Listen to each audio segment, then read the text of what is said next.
Okay, Delivers, part 3 na tayo ng ating sinimulang negosyo. Worth 30,000, negosyong pampamilya. So, nagpunta tayo sa Divisoria, namili tayo sa naman po natin ating pamilya para makapag-start tayo. So, sa pricing, natapos na natin, binigyan ko yung formula, balikan nyo na lang. Second, tingnan natin, ano ba yung tinatawag na psychological pricing?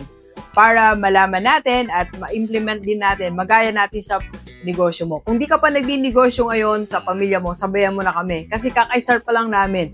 Alright? So, sundan mo ang aming 1, 2, and part 3 ngayon. Paano tayo magsimula? Ano ba yung tinatawag na psychological pricing? So, there are 3 types or 3 ways to implement psychological pricing. First is charm pricing. Ito po yung nag-e-end yung price natin sa 0.99. For example, 39.99. So, pag ginamit natin yung 39.99 rather than 40 pesos, parang tingin mo, mas mababa pa din siya. Psychological po siya. And second example is bundling or pagbabundle. Pagsasama-sama ng different products na medyo mababa yung cost.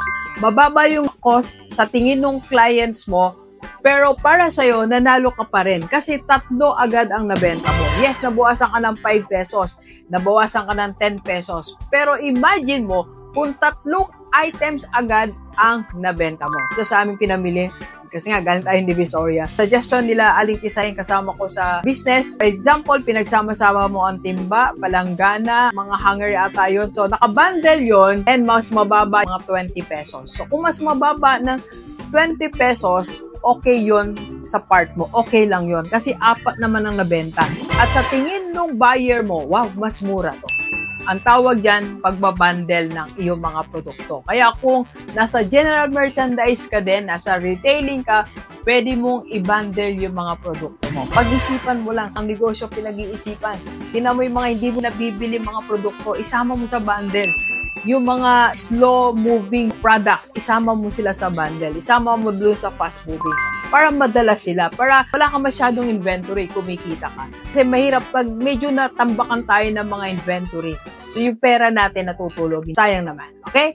And third po, higher price to imply quality. Maraming gumagawa po niyan. Tinataasan nila para ma-perceive ng tao na high quality. Di ba sa mga branded nga na binibili natin, ba't tayo bumibili ng ganun kamahal na shoes?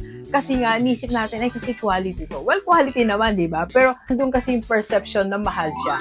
So, pwede rin nating i-apply yan. Tinan mo kung applicable sa product na meron ka ngayon sa retailing. And, of course, apply din natin ang dynamic pricing. Ano ba ibig sabihin ng dynamic pricing? Ito yung pwedeng magbago-bago yung presyo ng produkto mo. Depende sa season, depende sa market. Kaya dapat nakikiramdam ka rin. Sabi nga, nakikimarites ka din. Kung meron kang business, lalo kung nasa retailing ka, pakiramdaman mo yung market. Minsan kasi, ang presyo hindi sa magkano mong nabili, kundi kung anong nangyari sa market.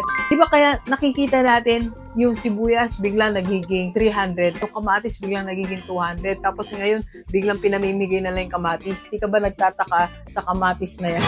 Bakit? Depende kasi yan sa market, depende sa season. O di ba pag bibili tayo ng putas, may okasyon, biglang ang mahal na nila, pero pag ordinary days lang naman, hindi naman ganun kamahal. So depende sa season. So yung mga binebenta mo ngayon, tinan mo, nasa season ba yan? Ano ba yung kalagayan sa market para mag-adjust ka?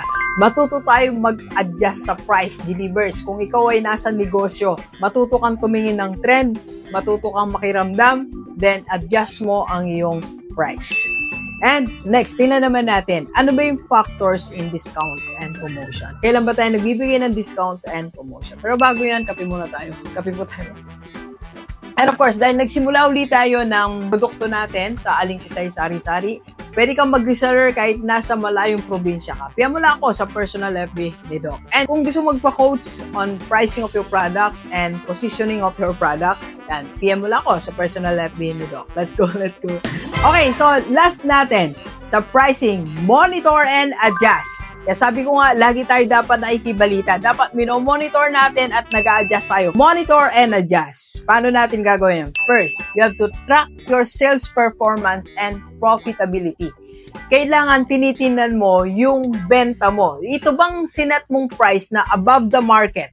For example, lahat ng nagtitinda ng t-shirt is 100. Ikaw nagbenta ka ng 120 or 150. So, mataas ka sa market. Now, nagpe-perform ba yan? Or nakakabenta ka ba? Kumusta yung tubo mo?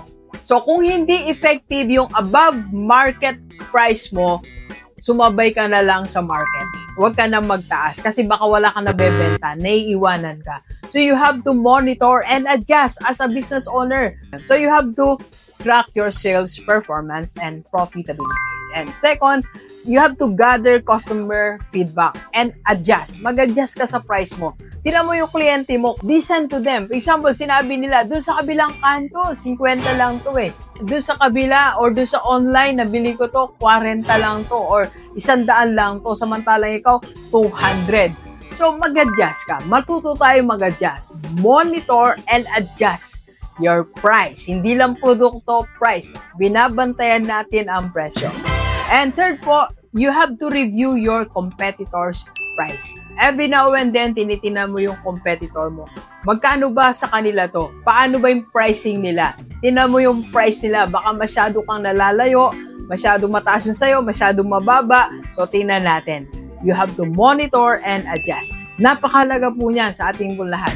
So, delivers, tingnan natin ang iyong price. Di ba, minsan minomonitor lang natin yung ating produkto, yung benta natin, pati pricing, dapat minomonitor natin. Nasa tamang formula tayo. And we can help you sa Rockstar Coaching and Seminar. PM na sa personal FB ni Doc. Let's go, let's go.